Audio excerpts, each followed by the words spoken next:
Estamos de volta com o nosso TVC, agora com o nosso quadro TVC Entrevista, com uma ilustre presença, a primeira-dama mais atuante que você já ouviu falar.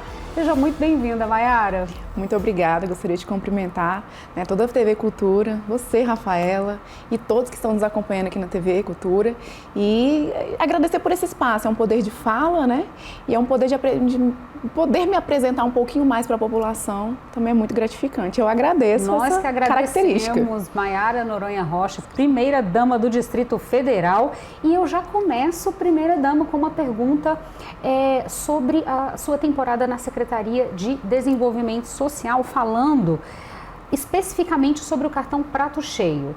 A gente sabe que é uma ação que gera segurança alimentar para a população que está mais vulnerável. Eu gostaria que você introduzisse com esse tema. Olha, Rafaela, eu assumi a Secretaria de Desenvolvimento Social bem no início da pandemia. Aliás, quando a pandemia já havia se alastrado no nosso país. Então, foi um desafio muito grande para o mundo inteiro e não foi diferente aqui, principalmente na área da assistência social. Então, quando eu assumi essa missão, eu me deparei com 6.000 solicitações de famílias solicitando ali alimentação, a cesta básica. Naquele momento a gente não podia aglomerar, não tinha força de trabalho nem para ir atrás das cestas, nem para entregar as cestas, não existia orçamento suficiente para essa média de 6 a 8 mil cestas básicas. Então, como resolver isso de uma forma rápida, urgente? Num primeiro momento, eu consegui grandes parcerias aqui no Distrito Federal, mas algo precisava mudar na política de assistência social. E é isso que surgiu e nasceu, e eu digo não só no Distrito Federal, mas no nosso país, o cartão Prato Cheio. Cartão Prato Cheio, ele tem o poder de levar, além da celeridade, a autonomia da dona de casa. Qual a diferença do cartão Prato Cheio para a cesta básica? Lembrando que se trata de um programa de segurança alimentar e nutricional, ou seja, ele é para alimentação. Mas em vez de você receber aquele pacotão que nunca chegava na data marcada, você tinha que solicitar todo mês a mês na porta de um CRAS, passar por um atendimento para verificar se iria ser aprovado. E aí o cartão vem, R$250, onde a mãe, ela seleciona os itens que está faltando na sua casa. Tem autonomia. Autonomia de escolher. Esse mês eu não vou comprar carne moída ou bife, eu vou comprar um peixe. Esse mês eu vou comprar banana, escolher os itens da sua mesa, os itens do que você vai oferecer para sua família. Então trouxe essa autonomia. Só que a gente precisava pensar no pós-pandemia. E por que eu digo que esse programa, o Cartão Prato Cheio, é maravilhoso? Porque ele também gira a economia da nossa região, do nosso Distrito Federal. Então é o poder público injetando orçamento ali no pequeno comerciante, que gera emprego, que gera renda, que volta em tributação para o poder público e que volta para a sociedade em prestação de serviços. Eu já ia, inclusive, introduzir esse segundo tópico, já aproveitando, pegando o gancho da sua fala, porque além do cartão Prato Cheio, tiveram outras ações à frente, da Secretaria, como tudo isso que você está falando. E aí, só voltando no cartão Prato Cheio, a gente saiu de 6.000 famílias para hoje 100.000 famílias atendidas, com independência, inclusive, de tempo, de não ter que ficar sempre indo à porta de uma unidade solicitar. Várias mudanças aconteceram na assistência social, mas eu gostaria de dar destaque para uma, que agora a gente está chegando em final de ano, os moradores aqui do Distrito Federal, a população do Distrito Federal vai se deparar com um crescimento da população em situação de rua. Então, um grande avanço que nós tivemos na Secretaria sobre, por exemplo, os acolhimentos, novas casas de passagem. Então, tivemos, durante todo esse período aí, um destaque também para a população que vivia em situação de vulnerabilidade, seja nos abrigos, seja nas casas de acolhimento.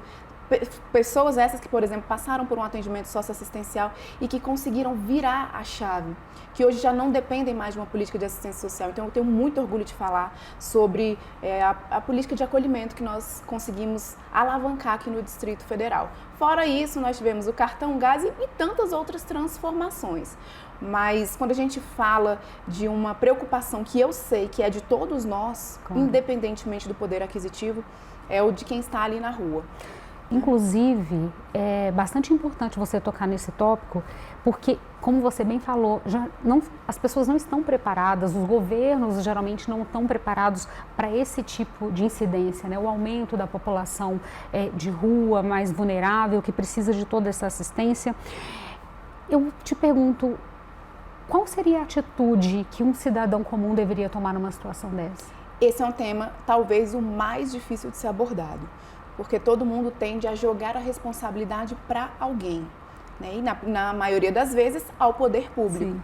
E de fato a política pública compete ao poder público, cada um com as suas delimitações. Então o legislativo compete estar sempre atualizado sobre o que mudou na sociedade, quais, digamos, as mazelas que antes na edição de determinada lei existia que hoje está diferente.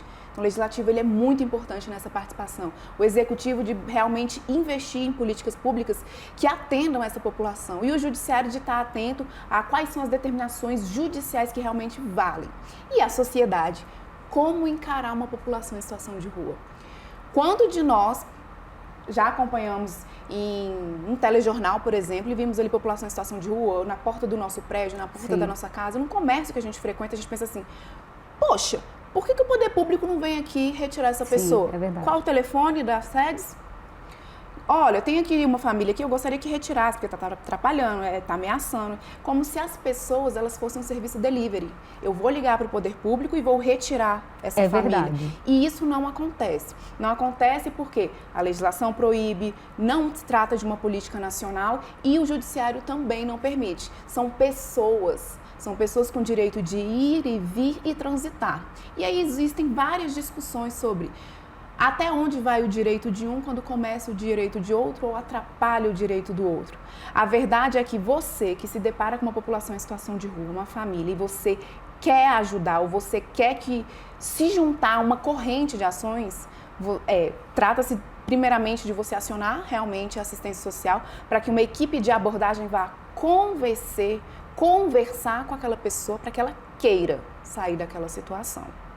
Então, a política de assistência social é muito completa, a abordagem social ela é muito completa. Já existe um mapeamento de cada um de que se encontra ali na rua. Uhum. Mas, por exemplo, tem muita gente que pensa assim, não, falta uma política de habitação, essas pessoas não têm onde morar. O governo não investe em habitação. Uhum. Não necessariamente, cada indivíduo, cada CPF, cada cidadão que se encontra na rua tem uma realidade distinta da outra. Nem sempre aquele que está na rua é porque não tem poder aquisitivo para comprar uma casa. Pode passar por diversos problemas, por N problemas que a gente não pode especificar quais. Eu me deparei enquanto secretária de assistência social com filhos de classe média para filhos de gente rica, morando na rua. Uhum. Então não é o poder aquisitivo ali. Não se trata, por exemplo, de ser também só drogadição. Muita gente pensa que o problema também de quem está na rua é só drogadição. Uhum. Às vezes é não uma aceitação da família, por exemplo, por uma identidade de gênero, enfim, são várias situações, cada uma com a sua história. E por isso que é um desafio muito grande. Essa é uma problemática que existe há muitos e muitos e muitos anos em qualquer canto do mundo. E o grande desafio do poder público é trabalhar as políticas públicas, mas tendo a sociedade ao nosso redor, encarando aquele cidadão como uma pessoa. Exatamente. Que precisa ser respeitada, que também precisa ter um olhar de ajuda, ela não pode se sentir um bicho que ameaça o outro, mesmo que em algumas situações a gente se depare com situações perigosas, mas tudo tem que ser analisado de forma muito cautelosa. Então, como ajudar, Mayara? Como é que eu posso fazer para ajudar nesse final de ano? Então, como cidadã, né, e eu vou me tirar um pouquinho agora da assistência social, mas como cidadã, faz o que seu coração pede. Porém, entretanto, todavia, muito cuidado com o ato constante de doar na rua, porque você pode acabar perpetuando aquela pessoa naquela situação ou influenciando determinados vícios, por exemplo. O ideal é que você doe para instituições que já têm um trabalho social, que elas já sabem abordar e lidar com aquela situação, acionando a assistência social e também, e eu digo que é o principal, é conversando com essas pessoas, para que aos pouquinhos ela consiga se ver novamente inserida numa sociedade e queira sair daquela situação. Perfeito. E agora, Mayara, eu troco de tópico, né? No caso, eu saio da Mayara da Secretaria de Desenvolvimento, que esteve à frente, atuante, e passo para a Mayara primeira-dama, porque eu assisti uma entrevista sua muito interessante, que inclusive eu acho que foi um dos motes que nos motivou muito a convidá-la a participar. Você contava a sua trajetória e falava sobre tantas coisas da sua vida e você contou, além da sua vida pessoal, sobre a sua atuação na secretaria e em tantas frentes. E aí, esse cargo, essa função, digamos assim, né? Não é um cargo, é uma função de primeira-dama. Normalmente a gente não assiste o que a gente assiste com você, que é uma atuação, de fato, muito ativa, né? E você poderia não estar nessa função, né? Não desenvolvendo isso, porque obviamente é opcional. Então eu queria saber de você como você enxergou esse papel. Quando foi você, obviamente, casado com o governador, você recebeu a função de primeira-dama e como você se enxergou dali em diante? Por que a inspiração de estar tão ativa em todas essas frentes? Olha, eu digo que, na verdade, nossos caminhos já estão traçados, né? Em algum momento a gente aceita a missão de vida ou a gente recua. Eu sempre fui uma mulher que eu sempre estive preparada para tudo na minha vida. Eu sempre projetei algo, mas eu nunca consegui realizar aquilo que eu projetava para minha vida. Mas a vida sempre me surpreendeu. E aí eu engravidei no ano de 2018, exatamente o ano da campanha. O Ibanez, ele se firmou na candidatura, quando ele falou assim, realmente eu vou ser candidato, já era julho de 2018. Eu já estava com um barrigão. E naquele momento eu não tinha uma noção do que seria esse momento. Eu nem sabia se ele iria ganhar. Sim. Mas aí ele ganhou. E em 2018 mesmo, já no finalzinho de 2018, meu filho nasceu, em dezembro. 16 dias depois ele tomou posse como governador. E mais ou menos 16 dias depois, menos de um mês, com o meu bebezinho tendo um mês de idade, eu fui para o Hospital da Criança. E naquele momento, a minha única participação foi acompanhar o Ibanez. Eu não fiz mais nada ali, só acompanhei. Só que eu vi outras mães com bebezinhos, com crianças. E assim, a maternidade aflora, gente. Ela traz uma energia muito boa, ela renova todo o ser daquela mulher, ela renova tudo. E ela te sensibiliza muito mais. Então eu estava naquele hospital, lembrando que o meu filho estava em casa, saudável, e olhando para aquelas mães pensando assim, e aí, eu vou ficar esse período que Ibanez vai ser governador assim só, participando, tirando foto, fazendo nada, eu vou poder contribuir. E aí, ao mesmo tempo, enquanto eu estava naquele dispositivo, muita coisa passou na minha cabeça. Eu que sou do Distrito Federal, nasci aqui em Brasília, sempre estudei em escola pública, sempre utilizei o transporte público, utilizei hospitais públicos. Eu sabia de tudo aquilo que eu havia reclamado no passado. E olha que oportunidade. Oportunidade está ao lado do governador Sim. do Distrito Federal. Então, naquele cenário, mesmo com um bebezinho de dias, eu falei, eu não vou ser uma mulher que no passado reclamou, que hoje tem a oportunidade e nada faz. Então, eu realmente, foi no Hospital da Criança que eu virei a chave e comecei a atuar bastante. E tudo veio acontecendo. Então, não existia, por exemplo, não existiam as campanhas de arrecadações no Distrito Federal. Nosso próximo tópico, inclusive, seria sobre isso. Porque você passa, justamente, você acabou de passar que a visão materna, ela aflorou, né, te sensibilizou muito mais. E a gente sabe, especialmente agora no período de festas, né, que as campanhas solidárias são fundamentais e tudo. E isso aí a gente vê que existe uma arrecadação dentro e fora da instituição pública, mas como que isso entra na sua pauta? Exatamente. Quando eu olhei naquele cenário, a minha vontade era trazer o povo para participar da entrega para a população, porque ao governador compete administrar toda a cidade. Mas eu via, porque eu também pertencia a uma parte da população, antes do Ibanez ser governador, de pessoas que ajudavam. Eu me juntava com um grupo de amigas e aí, final de ano, datas comemorativas, a gente ia na estrutural fazer entregas. Legal. Então eu queria tornar aquilo um pouco maior. E eu achei que minha vida se resumiria a isso. Começamos com a campanha. Vamos fazer doação na estrutural. Juntava ali um monte de gente, várias doações e a gente entregava. Só que começou a virar campanhas e hoje elas pertencem ao calendário do Distrito Federal. Que legal. Então, campanha do agasalho, a campanha do brinquedo, que é a Vem Brincar Comigo, no mês das crianças, e a do Natal. Períodos esses em que, por exemplo, muitas crianças não têm oportunidade de ganhar um brinquedo. E eu digo, virou um lema meu de campanha, é que brincadeira de criança é coisa séria. É através da brincadeira que você desenvolve toda a base de um adulto lá na frente, através de um brinquedo. A interação social, o desenvolvimento cognitivo, a interação entre as famílias, tudo através de um brinquedo. Agasalho, mais do que aquecer o corpo humano, é você pegar uma parte da população que tem condições de olhar para dentro da sua casa e falar, isso aqui não me pertence mais, ou então eu tenho condições de comprar agasalhos cobertores, por que não ajudar um próximo? E aí, ao mesmo tempo, quem recebe esse agasalho não é só para aquecer o frio, é para olhar e falar assim, pessoas se importam comigo, as pessoas pensam em mim. Campanha do Natal, poder proporcionar para famílias uma oportunidade de confraternizar com familiares, com vizinhos, com colegas. E aí eu digo que as mãos que doam, elas nunca permanecem vazias, elas não ficam vazias. Então, mais feliz é aquele que tem para doar, e aí por isso que para mim é muito importante as campanhas. Você faz com que a população participe, você faz com que pessoas que se encontram em situação de vulnerabilidade recebam e que ambos evoluam juntos. E celebrem. E celebrem. E celebrem. Aproveitando esse gancho desse tema, eu já coloco aí a campanha Nosso Natal junto, né? Porque essa edição, especialmente essa edição agora de 2023, que a cada Natal, a cada dezembro, vem se somando com ações. Eu queria que você falasse um pouquinho sobre essa campanha. Exatamente. O desafio de todo ano é melhorar, é ampliar. Então, a campanha do Nosso Natal, esse ano também acontece nos 16 restaurantes comunitários. Então, por uma ceia por apenas R$1, uma ceia completa, um momento oportuno de você realmente celebrar. Tem Papai Noel para as crianças, tem presente para as crianças. E com uma ceia especial pagando apenas R$1.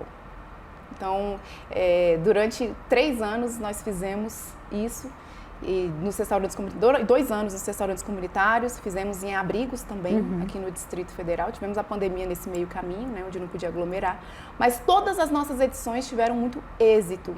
Os restaurantes comunitários ficam lotados. Que coisa boa. E o que também é importante para o time de governo, quando eu digo sobre isso? Porque a campanha do Nosso Natal não é uma campanha da primeira-dama, não é uma campanha do governador, é uma campanha onde todos os servidores ali, né, todos os secretários, parte dos administradores estão junto, saem dos seus gabinetes e vão para junto da população, servir a população, estar junto da população. Então é todo o governo do Distrito Federal junto nessa campanha de Natal, numa grande celebração, numa grande festa. Esse ano, por exemplo, eu quis comemorar essa ceia especial no começo de dezembro. O Ibanez me freou. Falou, Mayara, é ceia de Natal. Você tem que fazer na semana do Natal. Tá muito adiantada. Não adianta. Então, assim, essa sensibilidade que veio dele. E a gente para pensar, verdade, você quer aproximar na data comemorativa. Sim. Então, vamos trazer para perto do Natal. E eu já aproveito para fazer o convite, né? Ótimo, porque você, inclusive, além do convite, já pode deixar uma mensagem. Dia 21 de dezembro, nós teremos a ceia especial de Natal nos 16 restaurantes comunitários. Vai acontecer das 11 horas da manhã até as 14 horas. E se você puder colaborar, fazendo a sua doação, por exemplo, de cestas básicas, para que famílias que saiam dali também recebam essa oportunidade de levar para sua casa. Eu acho que esse é o maior presente que você pode dar para uma família. Né? É mais do que eu falei, mais do que doar aquele item, você está doando esperança para muita gente. E para quem é da parte da população que frequenta os nossos restaurantes comunitários, lembrando que é para aqueles que mais precisam, né? Eu também desejo que seja uma ceia muito especial, que você leve a sua família e celebre junto. Em relação à mensagem de final de ano, nós que estamos aqui de branco, eu desejo que nesse final de ano seja uma oportunidade de você refletir sobre a sua vida, no que foi positivo que você agradeça, no que foi ruim que você guarde algum ensinamento, porque nada é em vão. E o meu desejo é que 2024 seja um ano de muita bênção para todas as famílias, para cada lar aqui do Distrito Federal e que ele traga muita saúde, muita paz e muita prosperidade para todos nós. Que bom. Projetos para 2024? Alguns projetos, né? A intenção é sempre melhorar, como eu falei. Muita coisa tem que ser melhorada e aí nós estamos projetando algumas novidades. Sim, nós teremos novidades em 2024. Não posso me antecipar ainda em relação a isso, mas cada passinho que a gente vai dando, a gente vai atingindo um cenário melhor. Eu vejo que no Distrito Federal, apesar de toda a dificuldade que nós temos, nós já conseguimos avançar um pouco. E para a população eu digo isso, que nós estamos aqui dedicados para realmente trabalhar por um futuro muito melhor. Perfeito. Gente, enquanto a primeira-dama estava falando, apareceu aqui as redes sociais, inclusive se puderem colocar novamente, para que sejam acompanhadas essas ações. É tão importante a gente participar, né? Também de tudo que está sendo feito. Então está aqui para quem quiser seguir e acompanhar todas essas ações. Mayara, eu só posso agradecer a sua brilhante presença aqui. Eu fico muito orgulhosa quando eu conheço uma mulher que tem toda essa coragem, sabe? Porque tem que ter coragem, né, para todos esses enfrentamentos e para fazer acontecer. Pensar, sonhar, todo mundo faz, mas a ação, a parte mais difícil, tem que ter coragem. E eu agradeço muito a sua presença aqui, viu? Eu que agradeço a oportunidade, Rafaela, e agradeço toda essa descrição. Realmente serve como combustível. Muito obrigada. E com a presença aí da primeira-dama do Distrito Federal, Mayara Noronha Rocha, no nosso TVC Entrevista, nós encerramos o TVC2, agradecendo a sua companhia e audiência e lembrando que amanhã a gente está de volta, primeiro com o TVC1 às 12h45 e novamente às 18 horas com seu primeiro Jornal da Noite, com os principais destaques do dia. Tchau!